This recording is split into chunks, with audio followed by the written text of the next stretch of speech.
believe that peace begins within each one of our hearts. We are going to have 1,000 years of peace upon this earth. And if there's enough of this energy, we're going to transform the world. Artists always go ahead of the curve. They're visionaries. So now's the time we need visionaries. We need people who are going to act on their positive energy.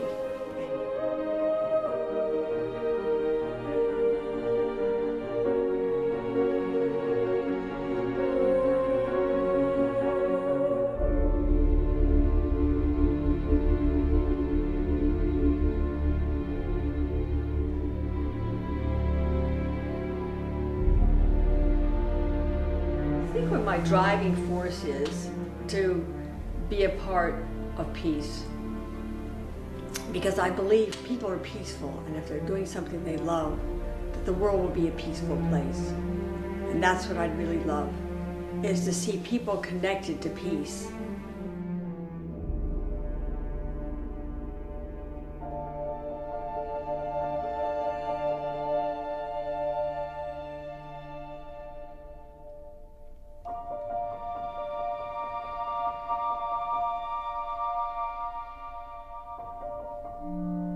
Well, I don't really think about sculpting peace. I sculpt who I am. And when I meditate every morning, so I have this feeling of peace. And when I start to sculpt, I just let the energy basically come through me is what I do. And a lot of times I have no idea what's going to show up in the wax. And it just appears.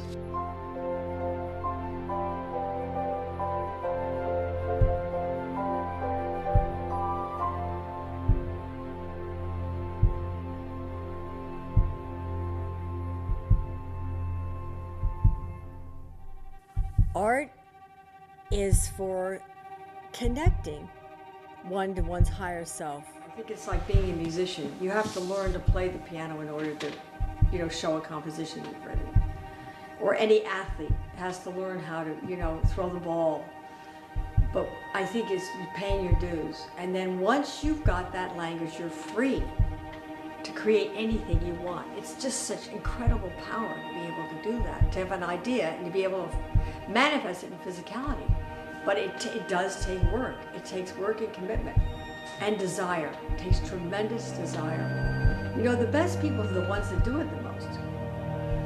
So, that's what's important. Do it, and you never know when the genius is going to come out. It's always a mystery.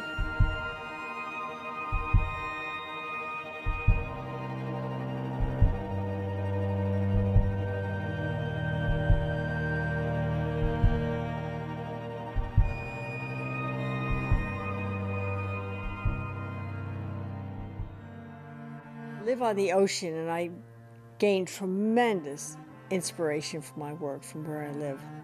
I see the stars, I see the sun come up, I see the sun go down. I watch the moon rise, I watch the moon fall. I watch the coming and the going of the tides and the animals and the migrations. I see the light changing constantly on the ocean and in the sky. And I am so close to watching the seasons come and go, watching things grow, and then watching them not grow.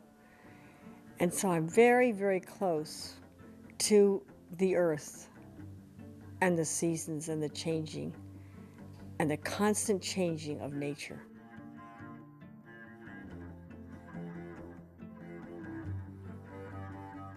When I was younger, I had great doubt about my art, and I'd go to art school and I'd force myself to paint, but it was always a struggle. And then my husband believed in me, and he really believed in me, and he was the one that held my hand and kept telling me to keep going. And my first art shows, he was totally there for me, and he was taking the photographs of the paintings and framing the work, but he was absolutely there to support my art. I've been an artist all my life, and I've always felt comfortable creating. So I've been doing it forever, and then it picked up and started to get more intense after my husband died. I was having shows before then, but then after he died, it was almost like a way that I kept my balance. I went to Mexico, San Miguel de Allende, and suddenly I wanted to sculpt. And I had sculpted before, but it was so easy for me that someone told me that in order for an artist to be respected, they had to know how to draw. So I thought, okay, I'll learn how to be a technician. So it took me quite a few years to learn how to do that. And then when I came back to the sculpting, it was really a process of healing for me. And it was getting my hands, I was working in clay at the time, getting my hands in the clay and working through this grief. And then it was amazing because angels started coming through and things I never would have sculpted when I was living in Connecticut because it was a very different society and it felt very restrictive to me. So I moved to Mexico and there were artists and musicians and writers and poets and beauty all over. And I started to sculpt and these incredible sculptures started coming out. But it was fine in Mexico. Everyone believes in angels. There's nothing unusual about an angel in Mexico.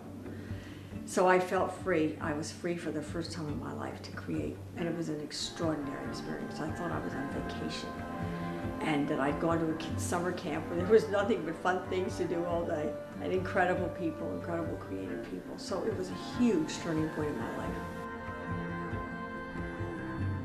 I've been asked to do a sculpture on the top of the Aspen Chapel, which is the most famous landmark in Aspen. You can't miss it. And as I was making this sculpture, I kept thinking, because it was 6 feet big, it was the first big commission I had, and I kept thinking, this sculpture has something to do with bringing peace to the earth. On top of the steeple there, it's really an exciting project. It's a dove of peace, a dove of love, a symbol for Aspen. As people come in, they see this wonderful dove. The dove is heading down toward Earth. It's bringing all these wonderful things that we all want. And at this point, I've been saying, make me an instrument of peace every day since 1983, and I've continued to say it. So it wasn't really surprising that I was thinking about peace. And then the United Nations show came up because not long after, I came back to Rhode Island, and a friend of my son's, Virginia Swain, saw my sculpture and said these need to be at the United Nations. She was connected with the United Nations. So the doors opened just practically like magic and I was in there. And then while we were planning for the show, there was so much hierarchy at the United Nations and I really didn't like the hierarchy. And it was talking to this person and that person and I just wanted to go back to Mexico and create because I didn't want to be a part of it. I just wanted to be free. So I just was going to call the United Nations up and cancel the show. And I went to my daughter's in New York City, and she had a picture on her counter. And the picture was a picture of a rainbow going into the Aspen Chapel, right into my dove. And when she got home, I said, "Where did you get this photograph?" And she said, "Well, Ed Berkeley, who is head of the Aspen Opera, 2 days after the dedication at Aspen, happened to go out during intermission, happened to see the rainbow going into the dove, happened to have a camera, happened to take a picture of it, and it happened to be on the counter the day I was going to quit the UN show." And it was like a clear message. It was like, don't you even think of doing that. If you're really here to work on peace, I'm giving you an opportunity. Now please do it. So that's how the whole UN thing came about. It was a one-woman show that I've shown various times in the UN, but this was a one-woman exhibition with 30 sculptures, and it was called 1,000 Years of Peace. And I had to create like fury because a friend of mine said to me, you know, you need about 30 pieces of sculpture to make it an important show. So I started creating these sculptures and all the fears I had around not being good enough and you know they had to be perfect. If I was going to get the 30 pieces done, and I obviously had some, I had to put my fear aside and just do the best I could do and then just say, I have a chance to do another piece later, but I now need to just complete this. And they won't be perfect and we're never perfect. But I had to take my fear for the first time and put it aside and just say, I'm going to do what I need to do.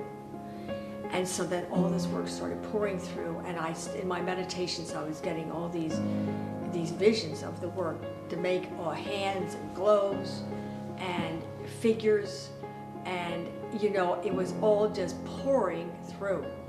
And so I created all this sculpture.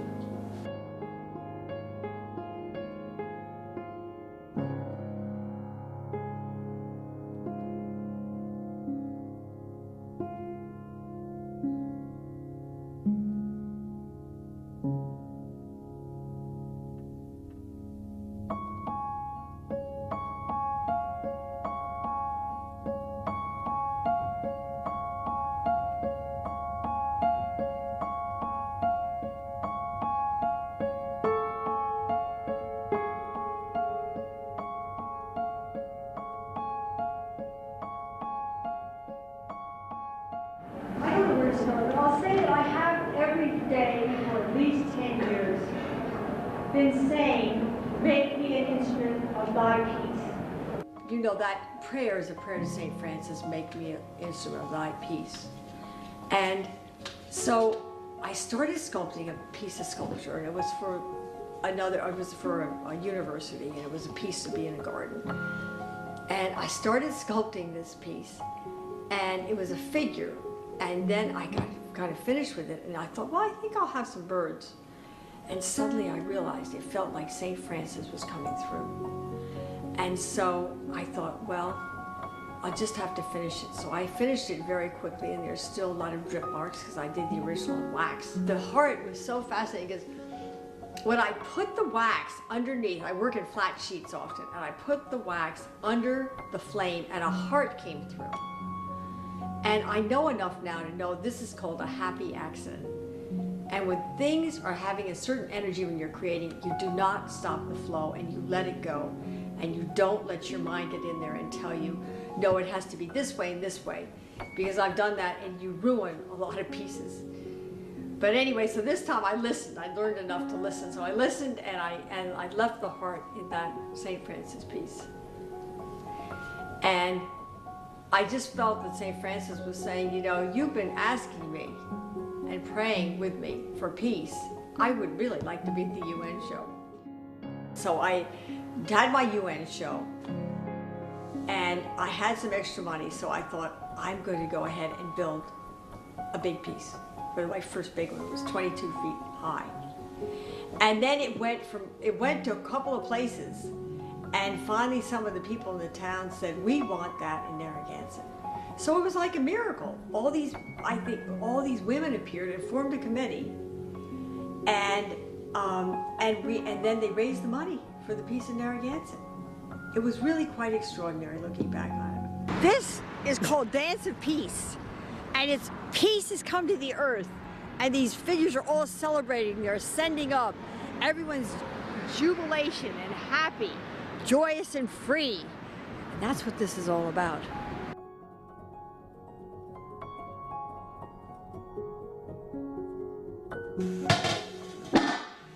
So often I just put the wax under the flame like that. Oh, really? Okay. Oh, look at that. And then I start to mold it.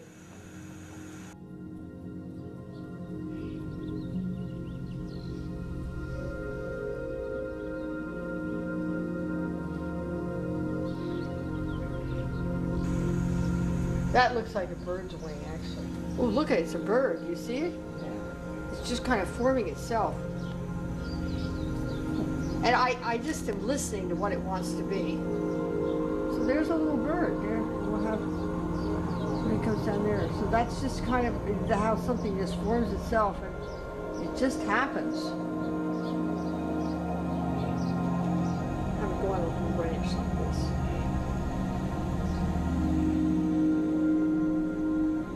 Finished. It's a miracle, really. But that's what when I was talking about, we have to learn enough technique so that this can happen. And for some people, it takes a long time to learn technique. Other people, it happens quickly. But if the desire is the most important thing that one person can have, if you have a desire, there's nothing that you can't do. And then it's a matter of time. And people know that it's the amount of time that people excel. For instance, the symphony orchestra player plays like 8,000 hours. A chamber music plays maybe 10, and Yo-Yo Ma's played 15,000 hours. So it's all the desire to want to do it. And people talk about talent, schmalent. You know, it isn't talent, it's desire. And then you learn how to do it. And we're all such miracles. I mean, I couldn't do this in the beginning, and also you begin to learn to listen to that voice that tells you, put a little wing on there, or take this off, and look at what's happening. As I guess it was Michelangelo said, look at the water spots and listen to what's happening. Don't get these preconceived ideas that sometimes lock you in. Preconceived ideas are sometimes good, but when you go outside the box and the preconceived idea is getting left in the distance, let it go and go with the flow. It's an exciting process, creation. It's absolutely magnificent. I love it, love it, love it.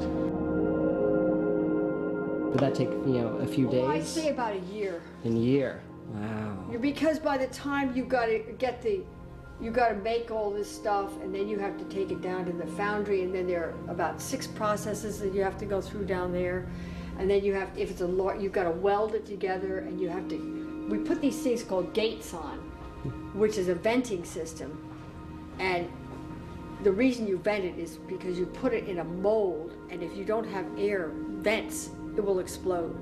So then this will all be vented in bronze, and it all has to be cut off. And then there's a whole process of welding it together, and then putting the patina, which is the finish on, which is done with chemicals and a gas torch.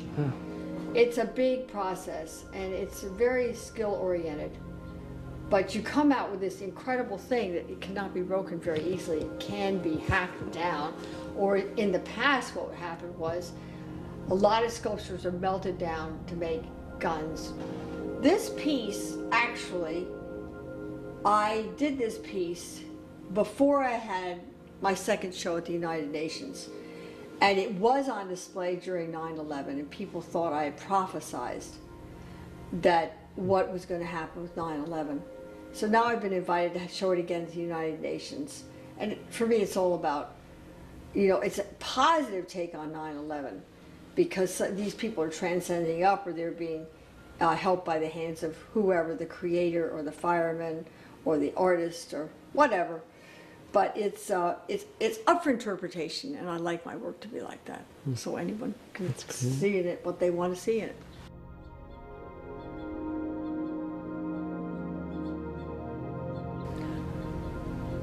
The Archbishop of Canterbury commissioned me to do a piece of sculpture in honor of Queen Elizabeth's Golden Jubilee in 2002, and that had a huge impact on my life because it gave me a credibility that I had never had before. And the piece was beautiful. It was a globe held with the hands of God, and then all these figures were dancing. It was the youth being celebrating peace on earth. And it made me realize that the work I was doing really could impact people's lives in a beautiful way.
I wanted to be with artists because those are the people I really identified with. I love other people, but there's a special thing when I'm with any kind of an artist.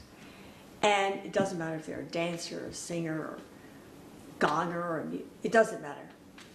or a musician. So I decided, I heard about these French salons that they used to have, and I thought, you know, I'd love to have something like that. I wonder why they don't have those anymore. So I decided to create something like that myself.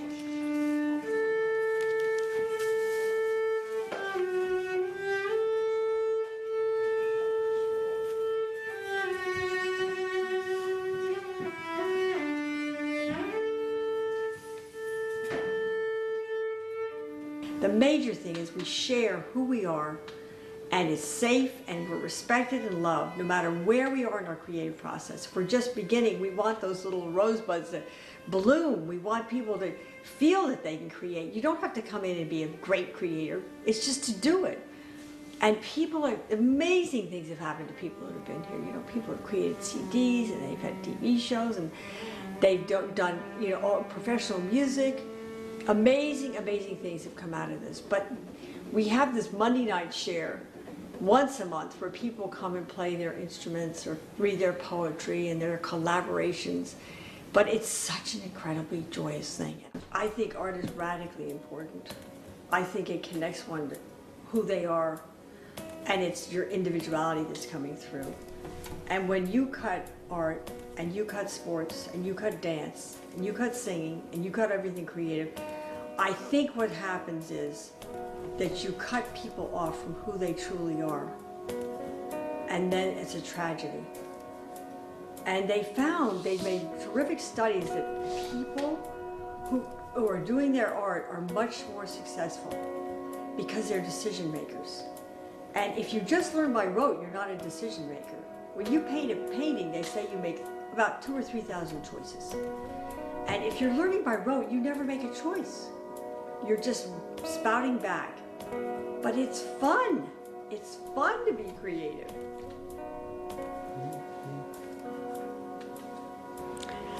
A year ago, Embrace of Life 2, my 300-pound sculpture that I had installed at Four Corners Art Center in Tiverton, Rhode Island was missing and presumed stolen.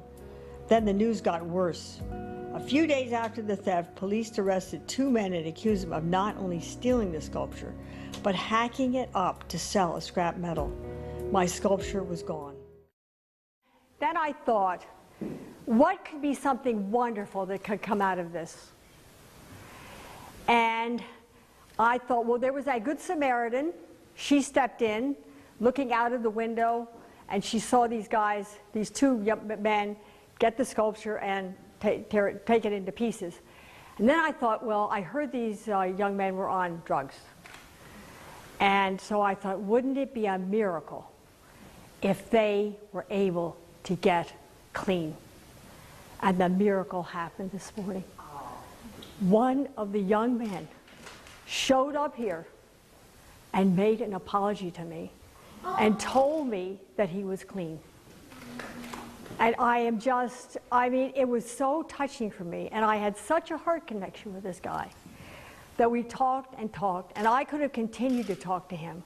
But that's the miracle of taking anything can be an opportunity, and you can turn it into something good. The past is gone. And so this whole thing may have happened merely so this young man could be sober. Who knows? We don't know, but all I know is that I was being used. I was being used as an instrument, and the courage it took for him to come here today. Just amazing.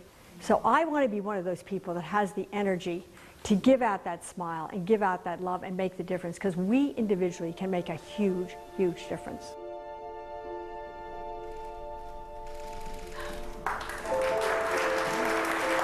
Thanks for your kind words.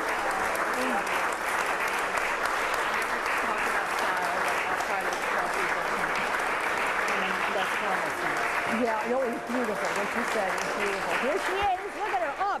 Her arms are up. She's holding the heart. And that's what conquers. It's the spirit of transformation. Here are the shards. Here are the hands of the Creator. And back here, this hand is open, and it's showing that there was destruction. And this is the hand of the female and the male and the globe, and she's coming out. And she's holding a heart, because we all know that love is the most powerful thing in the universe.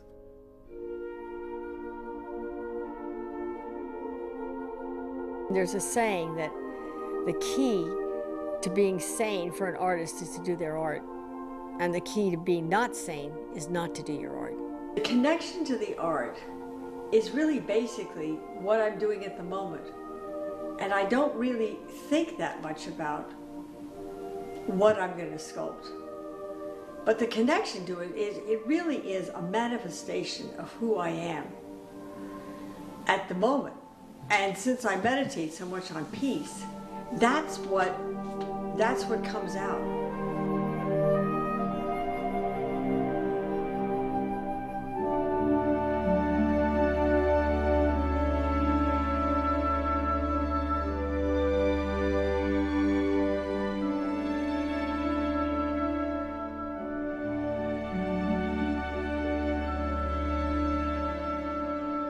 Just go for your bliss.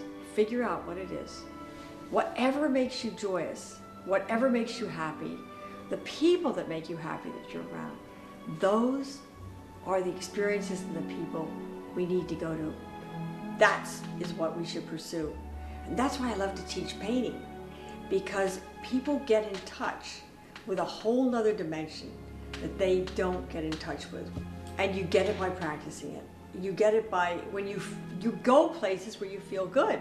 Some people feel it in nature. I love nature. Some people feel it gardening. Some people feel it cooking. Some people feel it dancing or singing or whatever it is that brings you the joy.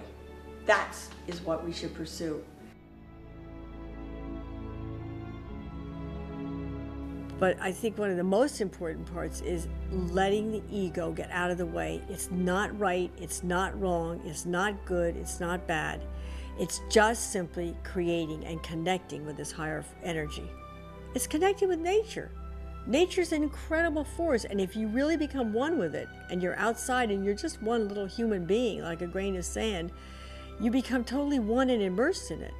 And it becomes easy. Once the self-doubt comes in, then creativity becomes difficult. When it comes down to it, I paint because it brings me great joy. And I also know it brings other people great joy, which in turn gives me great joy. So it's a cycle, it goes around. But it's about the joy that I feel and that I bring to others. I think what my driving force is to be a part of peace. Because I believe if people are peaceful, and if they're doing something they love, that the world will be a peaceful place. And that's what I'd really love, is to see people connected to peace. Because if people are doing that, they're not wanting to hurt anybody else. They're not wanting to hurt the world. They're not wanting to hurt themselves. And you and I can do it, and we are doing it. We are making the world a better place, and I have so much hope for this world, what's happening. There are so many beautiful people doing beautiful things, and those are the people I want to hang out with, and you can be one of those people.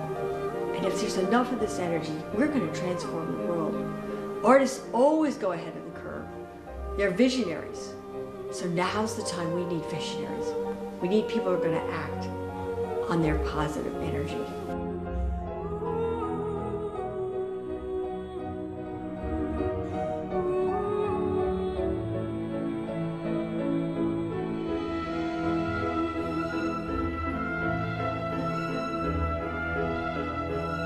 Lord, make me an instrument of thy peace. Where there is hatred, let me sow love. Where there is darkness, let me sow light.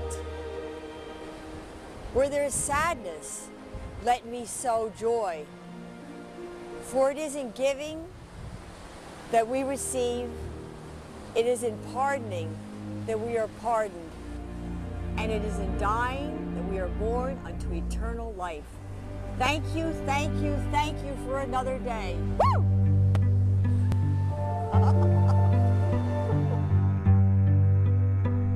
It's a way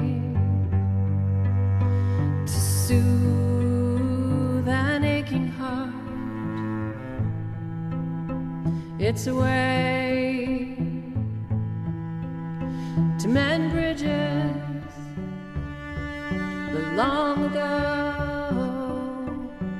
burned. it's a passion, needs no seduction. It's a